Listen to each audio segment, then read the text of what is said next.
വയനാടിന്റെ ഏറ്റവും വലിയ ടൂറിസ്റ്റ് ഹോട്ട്സ്പോട്ടായ ഒരു പ്രദേശത്ത് ഒരു റിസോർട്ടോ വേനൽക്കാല വസതിയോ നിർമ്മിക്കാൻ പറ്റിയ ഒരു പ്ലോട്ട് നമുക്കൊന്ന് കണ്ടു നോക്കിയാലോ. കാപ്പിയും കുരുമുളകും പ്രധാനമായി തഴച്ചു വളരുന്ന ഒരു പഴയ വീടും കിണറും ഉൾപ്പെട്ട 2 ഏക്കർ 45 സെന്റ് വിസ്തൃതിയുള്ള പ്ലോട്ടാണിത്.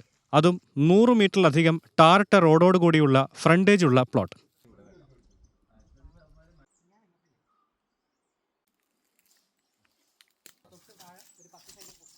കിണറിന് പുറമെ പ്ലോട്ടിനോട് ചേർന്ന് മനോഹരമായ ഒരു കൊച്ചു തോടുകൂടി ഒഴുകുന്നുള്ളതുകൊണ്ട് കുടിവെള്ളത്തിന് യാതൊരു ബുദ്ധിമുട്ടും അനുഭവപ്പെടുകയില്ല എന്ന് മാത്രമല്ല, റിസോർട്ട് നിർമ്മിക്കുന്നവർക്ക് ഗസ്റ്റുകൾക്കായി ഒരു നാച്ചുറൽ ബാത്തിനുള്ള സൗകര്യം കൂടി ലഭിക്കും. ഇനി വയനാടെന്ന് കേൾക്കുമ്പോൾ വനമേഖലയുണ്ടോ എന്ന ആശങ്കയും വേണ്ട. കാരണം വനഭൂമിയിൽ നിന്നും വന്യമൃഗങ്ങളുടെ പ്രശ്നങ്ങളിൽ നിന്നും കിലോമീറ്ററുകൾ ദൂരെയാണ് ഈ പ്ലോട്ടുള്ളത്.